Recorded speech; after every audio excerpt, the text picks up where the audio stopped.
Hello students. आज हम जिस विषय पर चर्चा करने जा रहे हैं वो है डॉक्टर राम मनोहर लोहिया के राजनीतिक विचार।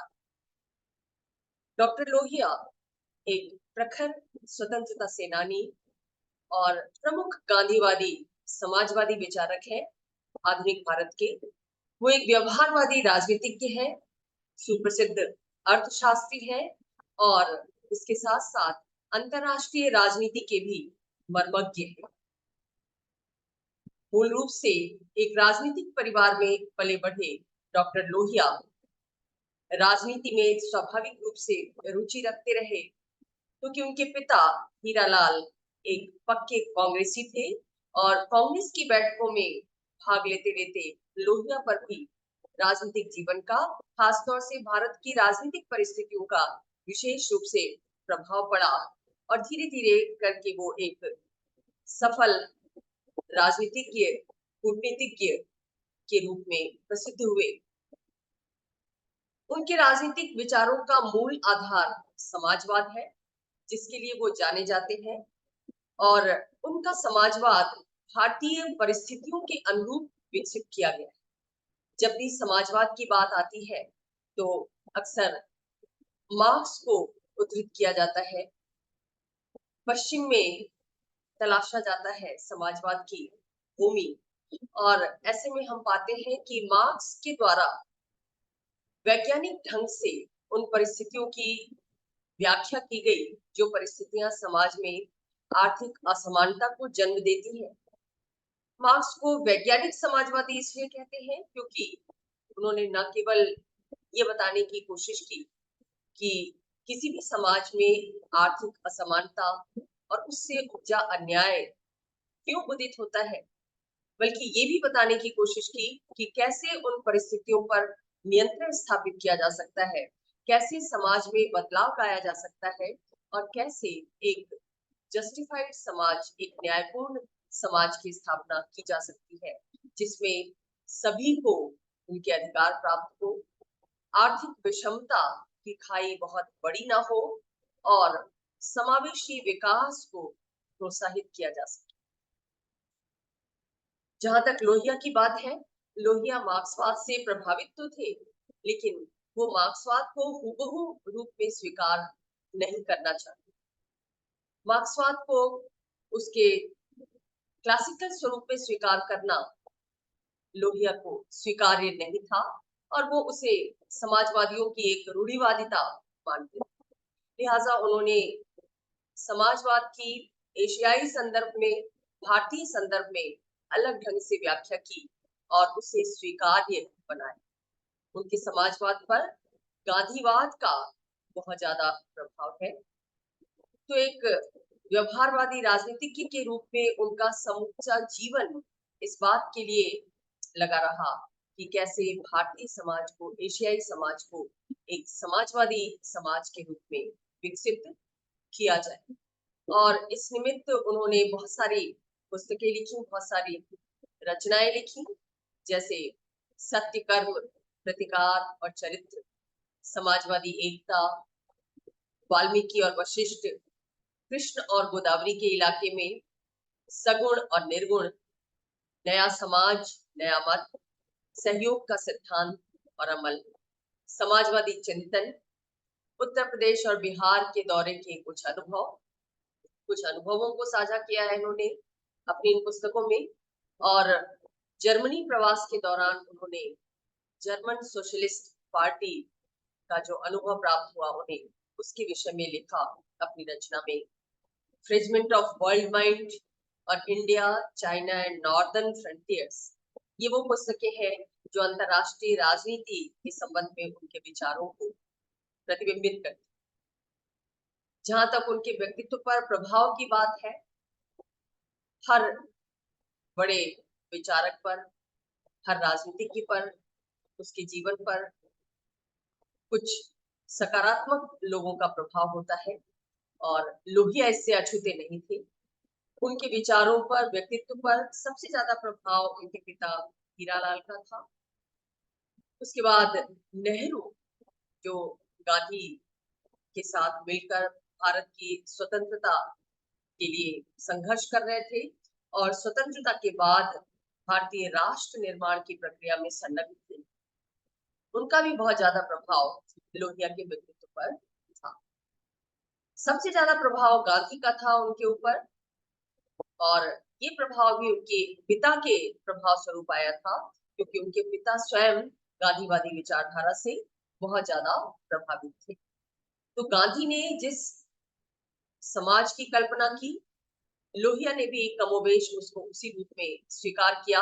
हालांकि उसमें कुछ परिवर्तन भी उनके द्वारा किया गया, और इस तरीके से लोहिया ने अपने आप को एक मौलिक विचारक के रूप में दुनिया के समक्ष रखा। जब हम उनके राजनीतिक विचारों को देखते हैं तो सबसे पहले हमारा ध्यान जाता है उनके समाजवादी विचार। पहले ही देख चुके हैं कि उनका समाजवाद मार्क्सवाद से प्रेरित तो था, लेकिन मार्क्सवादी संदर्भों में, मार्क्सवादी विचारों में उन्होंने कुछ खास परिवर्तन किए, और वो परिवर्तन गांधीवाद की दिशा में उन्हें ले जाते हैं। यानी मार्क्स ने समाज में परिवर्तन लाने के लिए, समानता स्थापित करने के लिए जो तरीका बताया था वो हिंसक क्रांति का तरीका था, लेकिन लोहिया इससे इत्तेफाक नहीं रखते।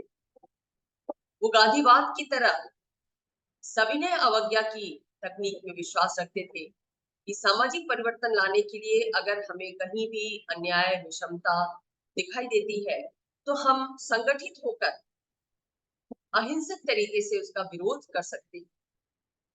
हिंसा जरूरी नहीं है, क्योंकि हिंसा समाज में और नए तरह के विकार पैदा करती है।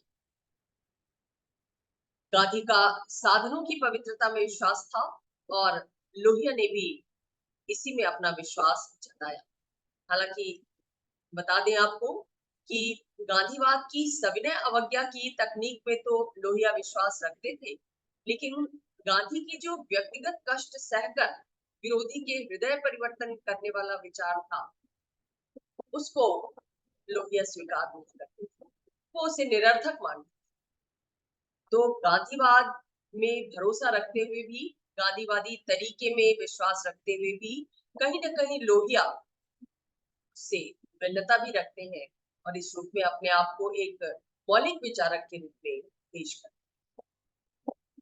मार्क्सवाद की बात यदि हम करें तो मार्क्स ने समाजवाद की व्याख्या करते समय वर्ग संघर्ष को सामने लाया था कि अब तक का जो मानव इतिहास है वो दो वर्गों के बीच संघर्ष का इतिहास है, और वो दो वर्ग हैं संपत्तिशाली वर्ग और संपत्ति विहीन वर्ग। और मार्क्स ये कहते हैं कि पूंजीवाद में ये संघर्ष चरम रूप में देखा जा रहा है, इसलिए इसका अंत निश्चित है। द्वंद्व की प्रक्रिया जिससे इतिहास का विकास होता है, वस्तुओं का विकास होता है, पदार्थों का विकास होता है, वो द्वंद्व की प्रक्रिया पूंजीवाद में अपने चरम रूप में आएगी और उसमें बदलाव का कारण बनेगी, ऐसा मार्क्स ने कहा। लोहिया ने इसमें परिवर्तन करते हुए ये कहा कि मानव इतिहास केवल वर्गों के संघर्ष का इतिहास नहीं है, और वो भी दो ही वर्गों के बीच। लोहिया कहते हैं कि समूची दुनिया का इतिहास ये बताता है, और खासतौर से भारतीय संदर्भ में अगर इसे देखा जाए तो मानव इतिहास विभिन्न जातियों और वर्गों के बीच आपसी आदान प्रदान, संघर्ष, विरोध प्रतिरोध का इतिहास। वर्ग आधुनिक समाज की देन है, जो एक खुला संगठन है जिसमें आना और जाना सहजता से किया जा सकता है। हम एक वर्ग में शामिल होते हैं, उस वर्ग को छोड़कर दूसरे वर्ग में सहजता से शामिल हो सकते हैं। लेकिन जातियां एक बंद समाज की तरह होती है। एक बार जाति का सदस्य बनने पर उससे निकलना, उससे बाहर जाना बहुत मुश्किल होता है, खासतौर से भारत जैसे पारंपरिक समाज में। लोहिया ये कहते हैं कि वर्गों और जातियों के बीच आदान प्रदान चलता रहता है। यानी जातियां जब ओपन होती हैं, थोड़ी खुलती हैं, तो वो वर्गों का रूप लेती हैं, और वर्ग जब संकुचित होते हैं तो वो जातियों के रूप में डेवलप। ये आदान प्रदान चलता रहता है और इसी आदान प्रदान के माध्यम से इतिहास का विकास होता है, उसका निर्माण। तो मार्क्स की वर्ग संघर्ष की धारणा में लोहिया ने इस तरीके से परिवर्तन। लोहिया जब समाजवाद की बात करते हैं कि समाज ऐसा होना चाहिए जो न्यायपूर्ण हो, जिसमें किसी तरह का भेदभाव ना हो, तब वो 7 स्तरों पर क्रांतियों की बात करते हैं। मानव समाज में बदलाव का कोई एक सूत्र नहीं है, ऐसा लोहिया ने माना, बल्कि वो कहते हैं कि एशियाई समाजों में खास तौर से और पूरी दुनिया में भी अगर इस विचारधारा को लागू किया जाए तो हमें कुछ स्तरों पर कार्य करने की जरूरत है, वहां पर आमूल परिवर्तन की जरूरत है, और उनमें से एक है लिंग भेद की समाप्ति। हम सब ये जानते हैं कि आधी दुनिया का निर्माण करने वाली स्त्रियां प्रारंभ से लेकर अब तक भेद का शिकार रही हैं, अन्याय का शिकार रही हैं, उन्हें दोयम दर्जे का नागरिक माना जाता रहा है। लोहिया ये मानते हैं कि जब तक इस भेद को समाप्त नहीं किया जाता और स्त्रियों को भी समाज की मुख्य धारा में शामिल नहीं किया जाता, तब तक समाजवाद नहीं लाया जा सकता, सामाजिक परिवर्तन नहीं लाया जा सकता, सामाजिक न्याय की स्थापना नहीं की जा सकती। दूसरी क्रांति जो इस सप्त क्रांति का अभिन्न अंग है, वो है रंग आधारित राजनीतिक, धार्मिक और आर्थिक असमानता के विरुद्ध संघर्ष। दुनिया का इतिहास देखने पर ये पता चलता है कि रंग के आधार पर बहुत ज्यादा भेदभाव रहा। गोरे वर्ण के लोग, श्वेत वर्ण के लोग, काले वर्ण के लोगों को हेय दृष्टि से देखते रहे हैं। प्रजातिगत श्रेष्ठता की भावना रही है, इसको भी समाप्त किया जाना जरूरी है। जब तक हम ये नहीं मानेंगे कि हर व्यक्ति व्यक्ति है, चाहे उसका रंग जो भी हो, लिंग जो भी हो, जो जाति जो भी हो, व्यवसाय जो भी हो, तब तक हम न तो उसके अधिकारों को स्वीकार कर पाएंगे और न ही एक न्यायपूर्ण समाज की स्थापना, समतापूर्ण समाज की स्थापना कर सकते। ऐसे में लोहिया ये कहते हैं कि इस मोर्चे पर भी काम करने की जरूरत है अगर हमें समाजवाद लाना है। और इस दिशा में अब तक जो पिछड़े हुए लोग रहे हैं, वर्गों के लोग रहे हैं, चाहे शैक्षणिक आधार पर पिछड़े हो, सामाजिक आधार पर पिछड़े हो, आर्थिक आधार पर पिछड़े हो, उनको विशेष अवसर देकर उनका स्तर ऊपर उठाना बहुत जरूरी है। तीसरी क्रांति की बात जब करते हैं लोहिया, तो ये कहते हैं कि एक देश को विदेशी दासता से भी मुक्त किया जाना बहुत जरूरी है, क्योंकि स्वतंत्रता का एहसास न केवल एक व्यक्ति के लिए महत्वपूर्ण है, बल्कि एक संगठित राष्ट्र के लिए भी उतना ही महत्वपूर्ण। हर राष्ट्र को अपने विषय में निर्णय करने का अधिकार खुद होना चाहिए, उस पर किसी दूसरे राष्ट्र का नियंत्रण नहीं होना चाहिए। उपनिवेशवाद के दौर में सबने ये देखा कि कैसे यूरोप के बड़े बड़े राष्ट्रों ने एशिया, अफ्रीका और लैटिन अमेरिका के देशों को अपना गुलाम बनाया और अपने निर्णय जबरदस्ती उन पर थोपने की कोशिश की।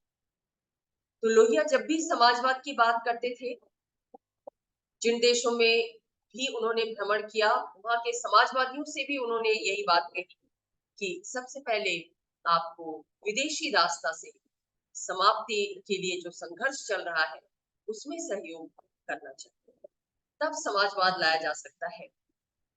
पूरे समाजवाद के सिद्धांतों को आगे लेकर बढ़ने से सफलता हासिल नहीं होगी जब तक कि हम इस स्तर पर भी काम नहीं करें, यानी देशों को गुलामी के बंधनों से मुक्ति नहीं दिलाई।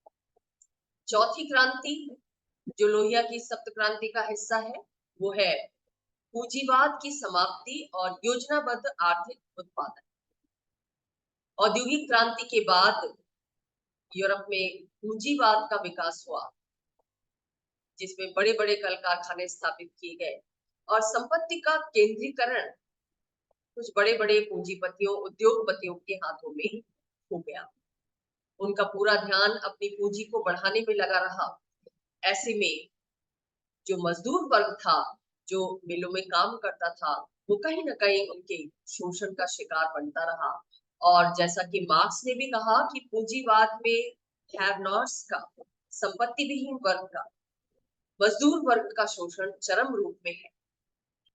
तो लोहिया इस पूंजीवाद की समाप्ति की बात करते हैं, लेकिन हिंसक तरीके से नहीं, बल्कि शांतिपूर्ण ढंग से, अहिंसक ढंग से। यहाँ वो सुझाव देते हैं कि बड़े बड़े उद्योगों के स्थान पर छोटे छोटे उद्योगों के विकास को प्रोत्साहित किया जाना चाहिए। हथकरघा उद्योग को प्रोत्साहित किया जाना चाहिए। यहाँ भी गांधीवाद का प्रभाव है उनके ऊपर। वो कहते हैं मशीनों का प्रयोग तब उपयोगी होगा जब वो मजदूरों के कार्य को आसान बनाए। वो तकनीक, वो मशीन अच्छी नहीं है जो मजदूरों के हाथों से काम छीन, उन्हें शोषण और दासता की जंजीरों में बांध के।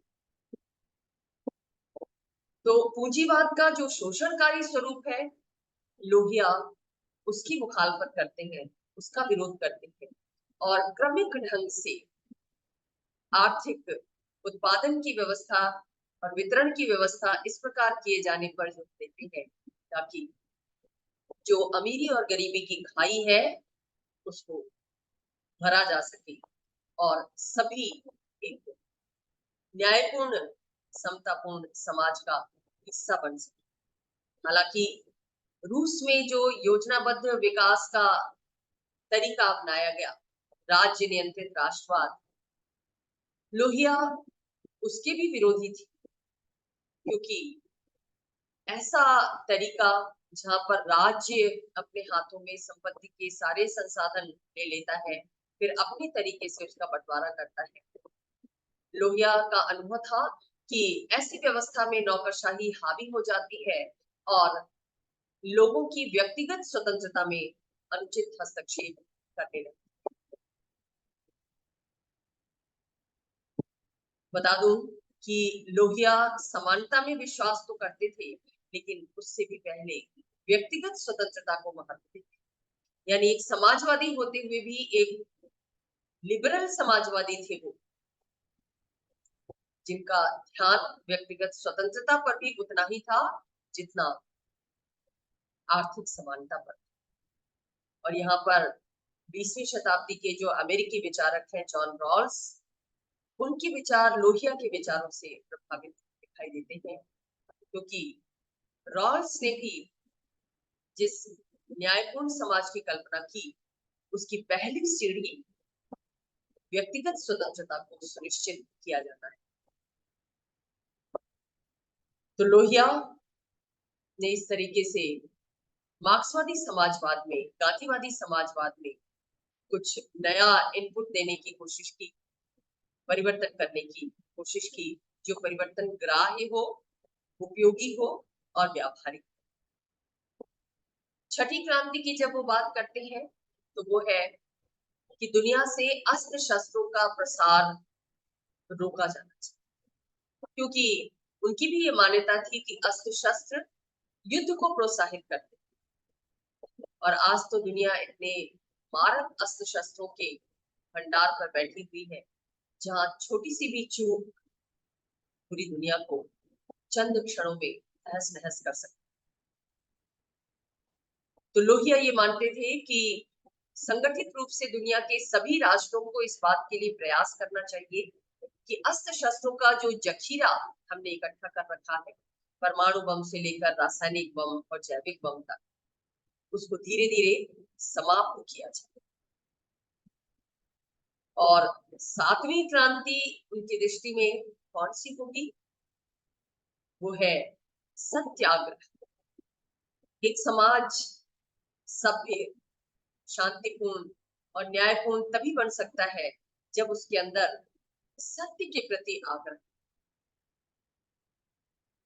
विरोध को नम्र तरीके से वो दुनिया के सामने रख सके। अगर कहीं मूल्यों का क्षरण होता है, आदर्श पीछे छूटते हैं, तो ऐसी स्थिति में सत्याग्रह का तरीका अपनाया जाना चाहिए हर तरह के अन्याय और शोषण को खत्म करने। ये क्रांति गांधीवाद से प्रभावित है क्योंकि गांधीवादी चिंतन में सत्याग्रह को केंद्रीय स्थान दिया गया। तो इस तरह से लोहिया ने जिस समाजवाद की कल्पना की वो मार्क्सवाद पर आधारित है। गांधीवाद से उसको पोषण मिलता है, लेकिन अंततः एशियाई और भारतीय परिस्थितियों के अनुरूप लोहिया ने अपने अनुभव का सम्मिश्रण करके उसे एक नया रूप देने की कोशिश की।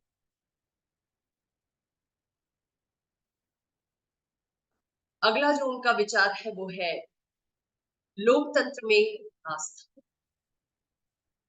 लोहिया एक लोकतांत्रिक विचारक थे और समाजवाद के साथ साथ लोकतंत्र में उनकी गहरी आस्था थी।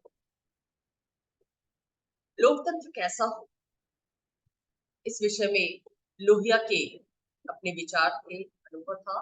और निर्वाचित लोकतंत्र में उन्होंने सबसे ज्यादा महत्व विरोधी दल को दिया था। एक विरोधी दल सत्ताधारी दल को हमेशा नियंत्रण में रखता है और उसे कोशिश करनी चाहिए कि जब वो विपक्ष में रहे तब तक अपने रचनात्मक कार्यक्रमों से जनता का ध्यान अपनी ओर आकर्षित करे ताकि भविष्य में उसे सत्ता में आने के अवसर प्राप्त हो सके। और साथ ही जहां कहीं भी अन्यायपूर्ण कानून दिखाई दे, क्षमतापूर्ण कानून दिखाई दे, तो विरोधी दल को विरोध से पीछे नहीं हटना चाहिए। और इस संदर्भ में उन्होंने लोकतांत्रिक विकेंद्रीकरण की बात भी की और चौखंबा राज्य की धारणा प्रतिपादित की। उन्होंने कहा कि एक सच्चा लोकतंत्र तब होगा, तब स्थापित किया जा सकता है जब राज्य लोकतांत्रिक विकेंद्रीकरण की नीति पर चले, यानी सत्ता का केवल एक केंद्र ना हो बल्कि राजनीतिक सत्ता का बंटवारा ग्राम से लेकर केंद्रीय शासन तक। गांव को वो शासन की सबसे आधारभूत और महत्वपूर्ण इकाई मानते थे। उसके बाद मंडल शासन को महत्व देते थे और समस्त लोक कल्याणकारी विकास कार्यों का केंद्र बिंदु से बनाना चाहते थे, उसके हाथों में सत्ता सौंपना चाहते थे। तीसरे स्तर पर प्रांत को कार्य करना चाहिए, प्रांतीय सरकार को, और अंतिम रूप में केंद्रीय शासन महत्वपूर्ण। लेकिन केंद्रीकरण की प्रवृत्ति के वो इतने विरोधी थे कि जिलाधीश के पद को भी वो अच्छी निगाह से नहीं देखते थे, क्योंकि ये वो पद था जो लोहिया की दृष्टि में सत्ता का केंद्रीकरण करता था। बहुत ज्यादा पावर्स जिलाधीश के हाथ में थे, जिसकी वजह से उसके निरंकुश बनने की संभावना हो सकती थी। तो एक तरीके से जिलाधीश के पद को ही खत्म करने की सिफारिश लोहिया के द्वारा की गई और राजनीतिक सत्ता का बंटवारा न्यायपूर्ण ढंग से ग्राम से लेकर केंद्रीय शासन तक किए जाने की वकालत की। हम सब ये जानते हैं कि पंचायती राज की धारणा में भी इसी सत्ता के विकेंद्रीकरण की बात कही जाती है और बलवंत राय मेहता समिति ने मंडल स्तर के स्वशासन को जो महत्व दिया था, लोहिया ने पहले ही उसके महत्व को उजागर कर दिया।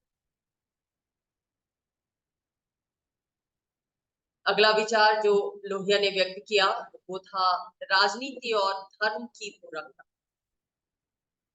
अक्सर राजनीति और धर्म को अलग अलग रखने की बात कही जाती है, लेकिन लोहिया ये मानते थे कि राजनीति एक अल्पकालिक धर्म है और धर्म एक पूर्णकालिक राजनीति। गांधी का प्रभाव था उन पर। वो ये नहीं मानते थे कि राजनीति और धर्म में कोई विरोध है, क्योंकि दोनों ही मानव कल्याण के लिए कार्य करते हैं। धर्म सबकी अच्छाई के लिए, सभी के जीवन के कल्याण के लिए सिद्धांतों को प्रस्तुत करता है, आचरण के नियम निर्धारित करता है। तो वही राजनीति बुराई से लड़ने का अवसर उपलब्ध करता है।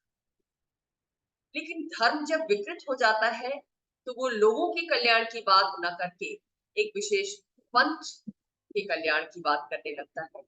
और राजनीति जब विकृत हो जाती है तो वो संघर्ष न करके, अन्याय का की लड़ाई न लड़के, अन्याय के विरुद्ध लड़ाई न लड़के केवल बुराई करने तक अपने आप को सीमित रख लेते।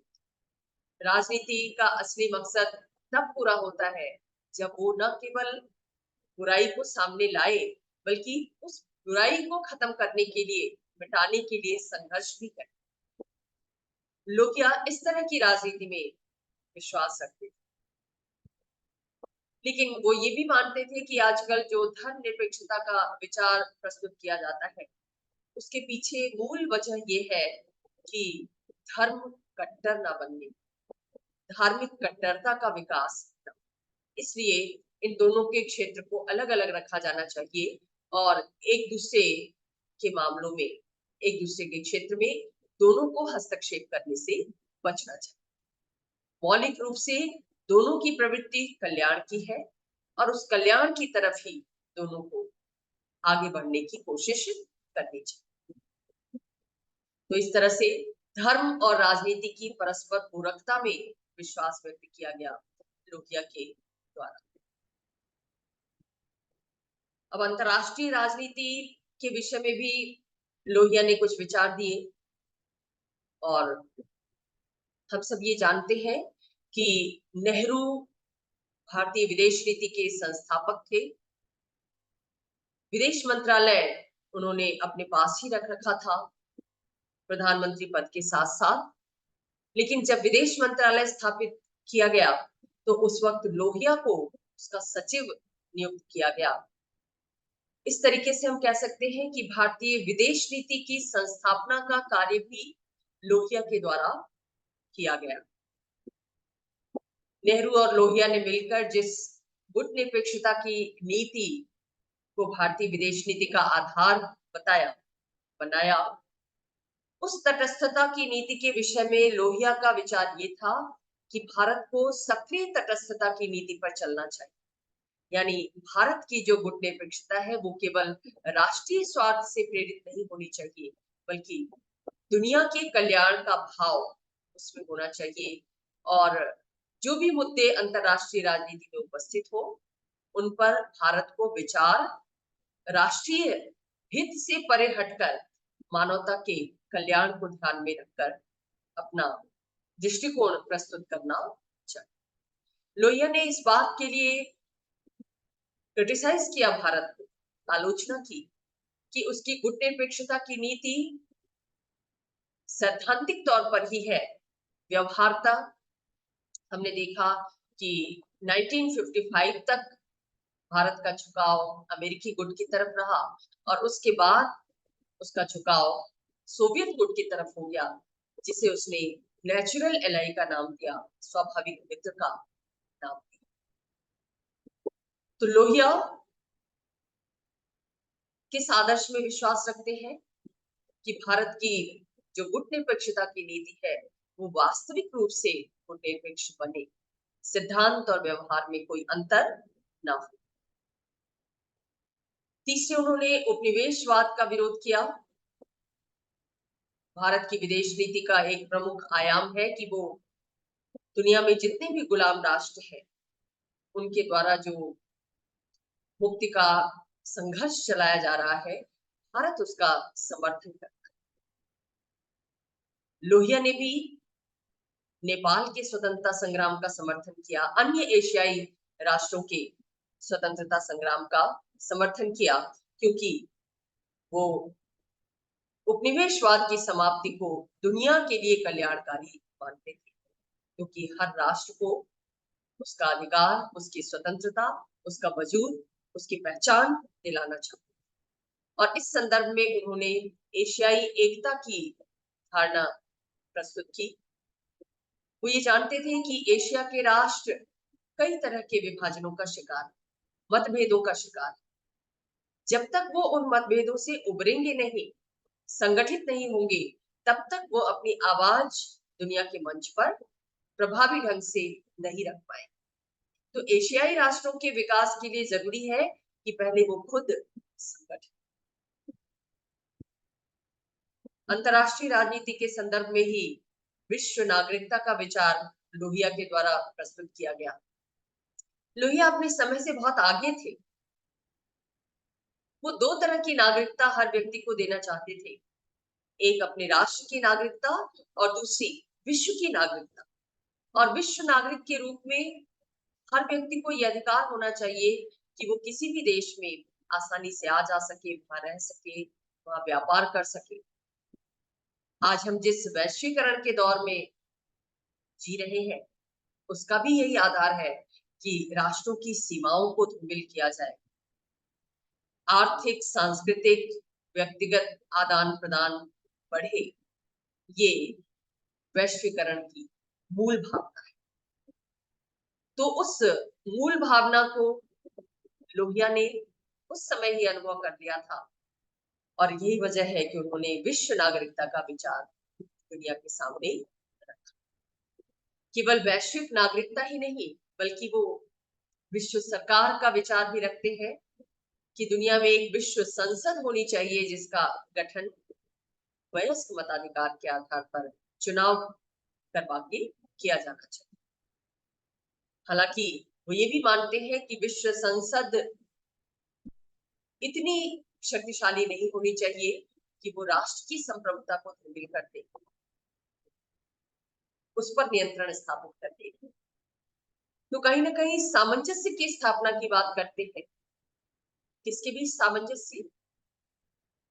राष्ट्रीय संप्रभुता, राष्ट्रीय स्वतंत्रता और वैश्विक समावेलन, विश्व संसद, इन दोनों के बीच समन्वय होना चाहिए। तभी हम एक शांतिपूर्ण, न्यायपूर्ण दुनिया का निर्माण कर सकते हैं, समाज का निर्माण कर सकते हैं, राष्ट्र का निर्माण कर सकते हैं और व्यक्ति का निर्माण कर सकते हैं।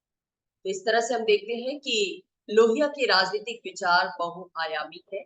समाजवाद उसका सबसे बड़ा केंद्र है और उसी समाजवाद के व्यापक दायरे में वो राष्ट्रीय, अंतरराष्ट्रीय राजनीति के विभिन्न आयामों पर विचार करते हैं। तो आशा है लोहिया के विचार आपको समझ में आए होंगे। फिर भी यदि कोई प्रश्न हो, कोई जिज्ञासा हो, तो आप चैट बॉक्स में पोस्ट करके पूछ सकते हैं। धन्यवाद।